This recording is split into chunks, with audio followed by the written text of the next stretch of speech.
Siempre lo digo, este es la mejor librería que tiene el país. Y para mí es un honor que Emilio me haya dado la oportunidad de dirigirme a ustedes y de presentar su libro.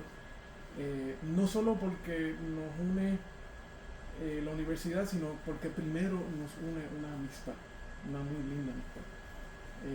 Y en honor a esa amistad, pues quiero compartir con ustedes un breve texto. El deporte de los esquí invade el trópico. Así dice el calce de varias fotos en las que aparecen tres mujeres puertorriqueñas en traje de baño esquiando en las dunas de sal de Cabo Rojo. La foto apareció en la revista Puerto Rico Ilustrado en octubre de 1938, a página completa, y mostraba a las modelos Carmen Moscoso, Zaida Guillemard y Raquel Méndez subiendo las dunas de sal con indumentaria para esquiar, con sugerentes piezas playeras, a veces listas para lanzarse de una abajo y otras mirando a la cámara sonrientes, sentadas en las dunas con palmeras de fondo.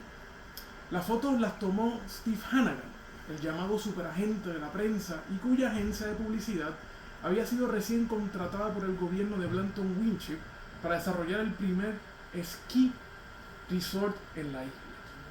Por más increíble que parezca, la idea de un ski resort en el trópico no era nueva, puesto que Steve Hannigan ya había utilizado el mismo concepto promocionando dos proyectos turísticos anteriores, el Sun Valley en Ketchum, Idaho, y los recién estrenados hoteles de las playas de Miami Beach, en Florida. En ambas promociones aparecen mujeres en traje de baño, unas veces luchando con espadas de hielo bajo un caluroso cielo playero y en otras tratando de esquiar con muchísima dificultad en la arena de Miami Beach.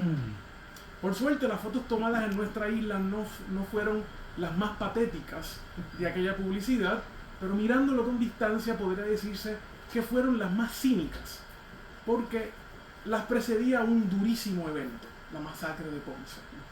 Apenas mes y medio después de la masacre, la legislatura de la isla aprobó una ley que facultaba al gobierno a crear el Instituto de Turismo, que a su vez le daba luz verde a un impuesto a la sal, 1 centavo por cada libra exportada, importada o consumida, para subvencionar el turismo. Es decir, que las dunas de sal por las que se lanzaban las modelos de aquellas fotos pueden leerse como una afrenta flagrante de cara a la polémica que generó tanto el impuesto a la sal para el turismo, así como a la gobernación de Blanton Winship.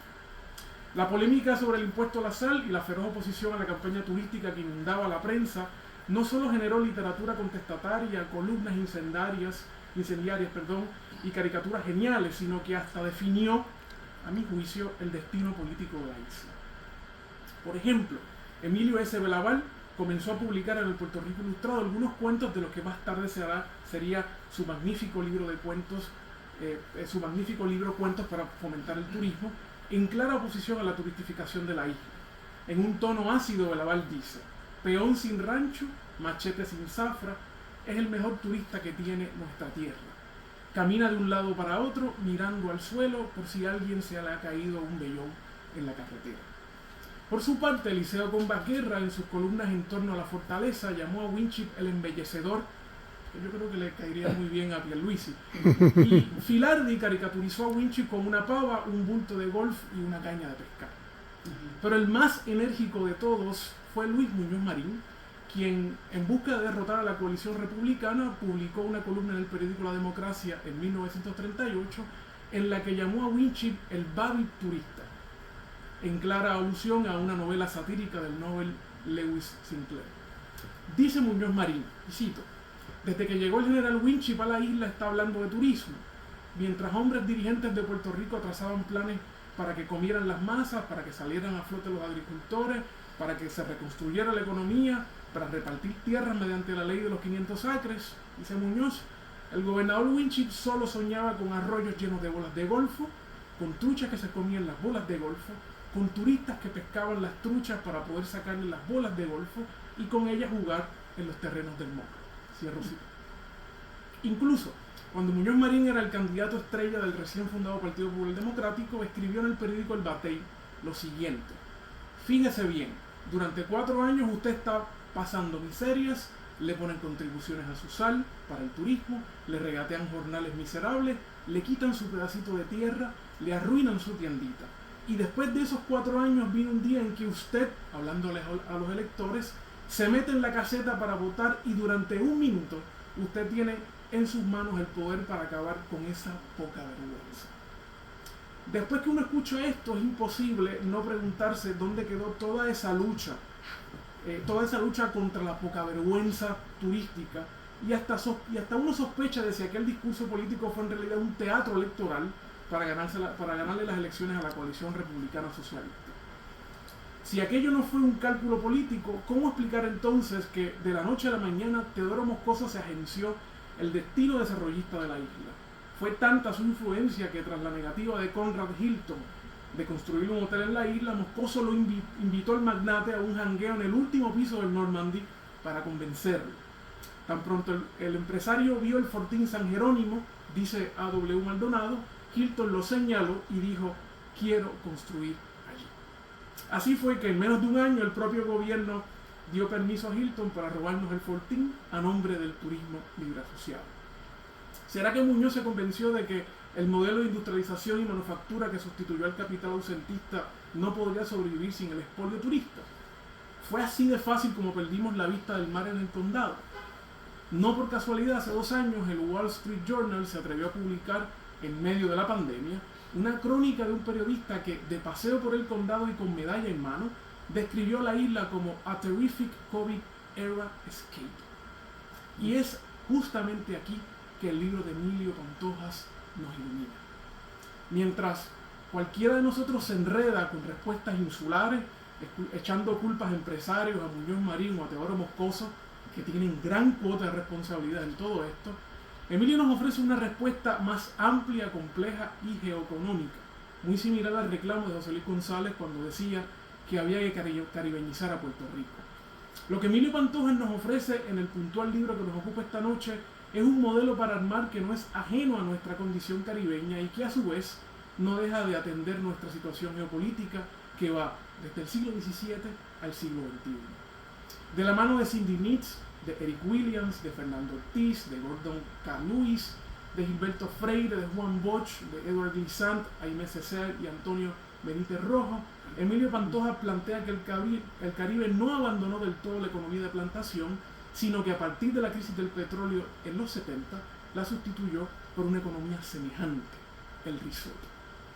Si antes las plantaciones eran unidades de tenencia de tierras a gran escala, con una gerencia jerarquizada, que dependía de la esclavitud o de la mano de obra barata, que estaba orientada a la exportación, que controlaba a su vez los medios de transporte, que fijaba sus propios precios y que exportaba los recursos naturales, habrá que decir, según Emilio, que el resort se comportaba de forma similar, sobre todo a partir de la globalización.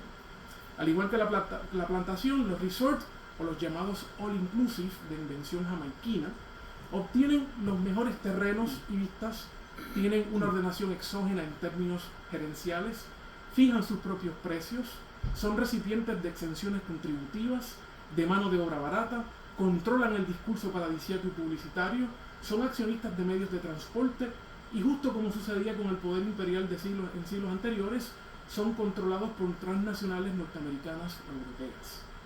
Si las consecuencias del enclave de la plantación fueron el agotamiento del suelo, la esclavitud y la trata humana, la economía del resort, después de la globalización, trajo consigo desposesión, acaparamiento, una explosión de venta de vehículos y viviendas de lujo, encarecimiento del entretenimiento y la gastronomía, lavado de dinero, juegos de azar, gentrificación, casinos, sanción a cualquier revolución o movimiento social y el crecimiento de la llamada industria del pecado.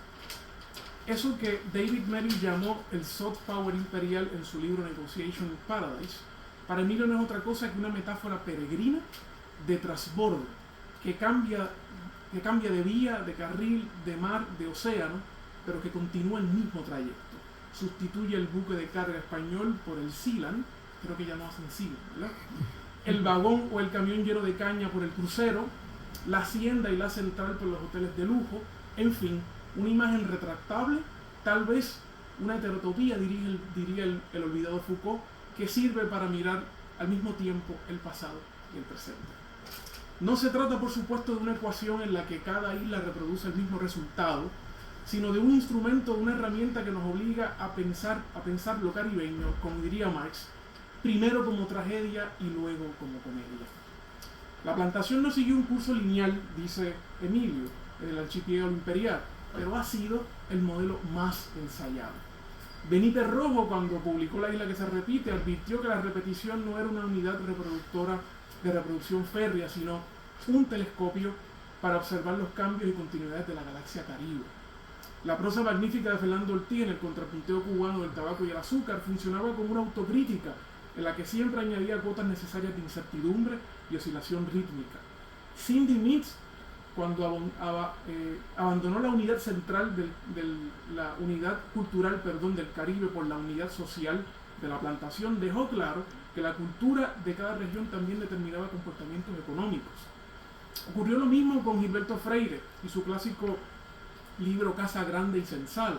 En su afán de caribeñizar la región norte de Brasil, Freire usó la metáfora de la Casa Grande y en cada capítulo ensanchó la arquitectura argumental para amueblar mejor su metáfora macroeconómica. Por eso, la Casa Grande fue al mismo tiempo plantación, fortaleza, banco, hospital, cementerio, escuela, catecismo, higiene, cama, coito, baño, río, palangana, barco, granja, máquina e isla.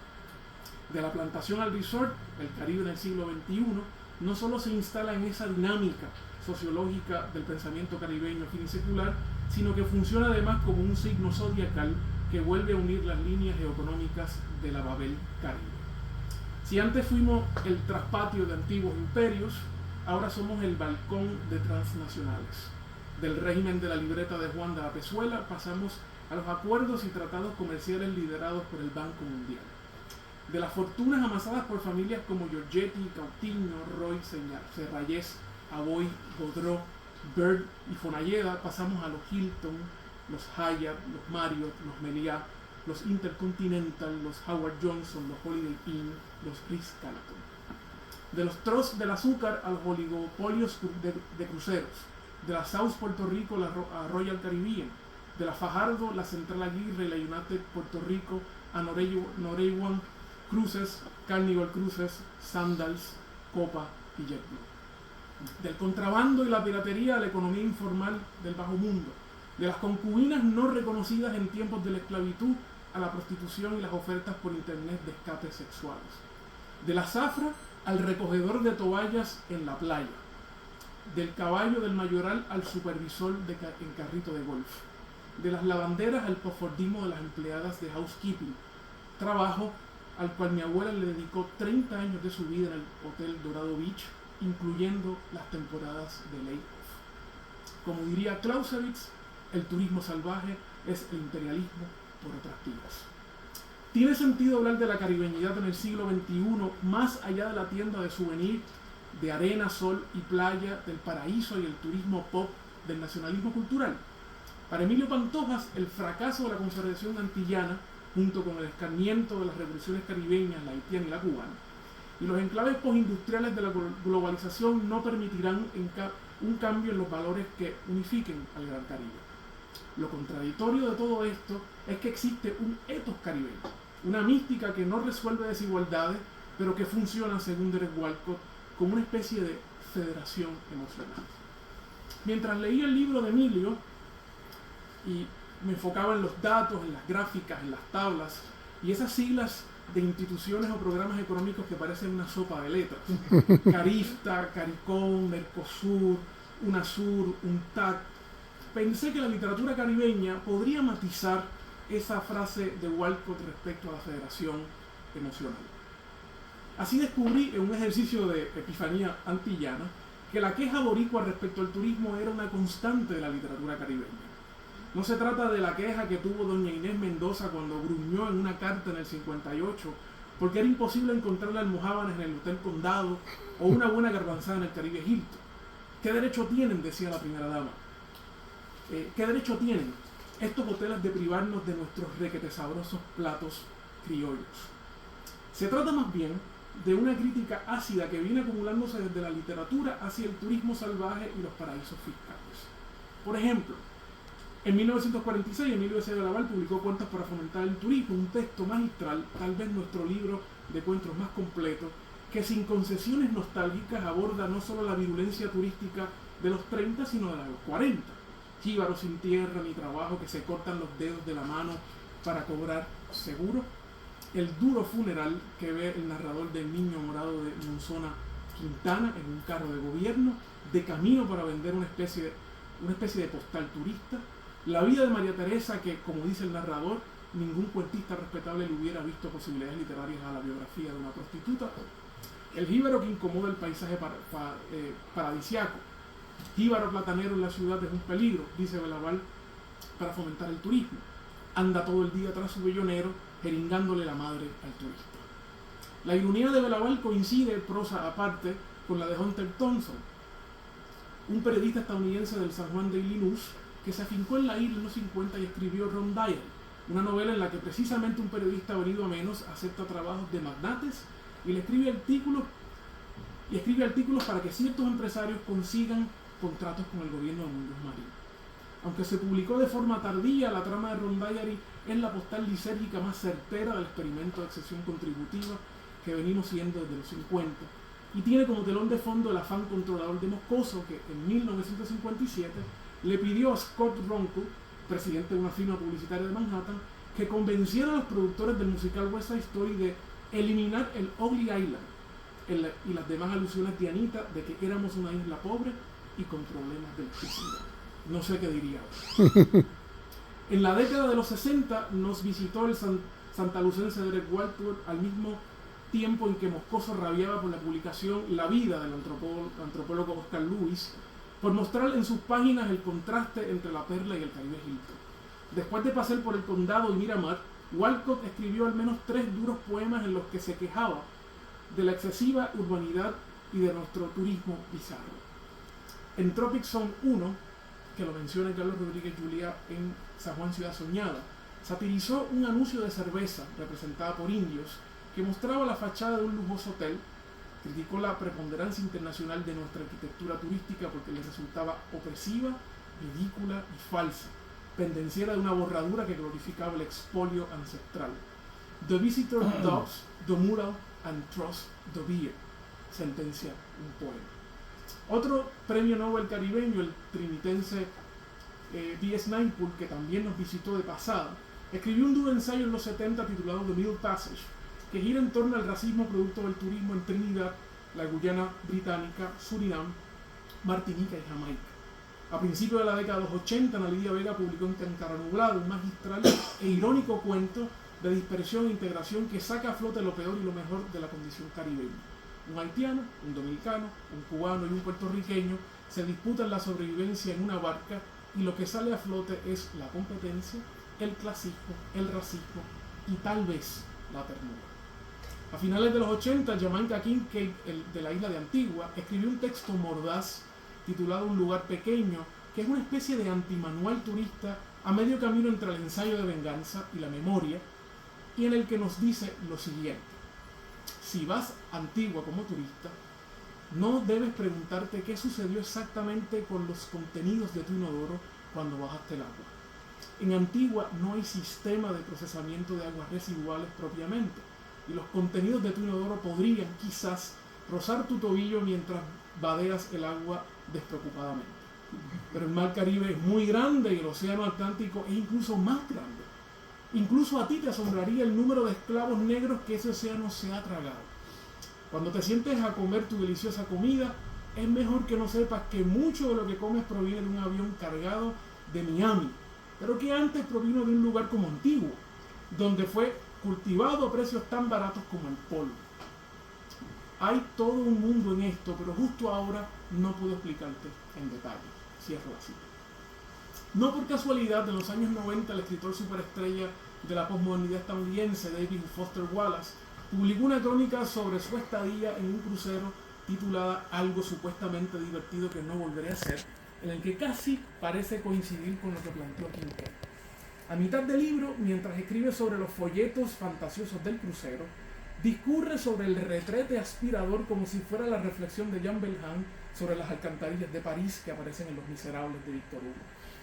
Foster Wallace dice que el inodoro de los camarotes convierte los desperdicios en un asunto de metafísica, pues tras tirar la cadena, el retrete hace un ruido que parece que va a arrojar las heces fecales tan lejos, a una velocidad espacial, que borra la idea de que un crucero no contamina o que el turista no es parte de la cadena de desperdicios del Atlántico y del Mar Caribe.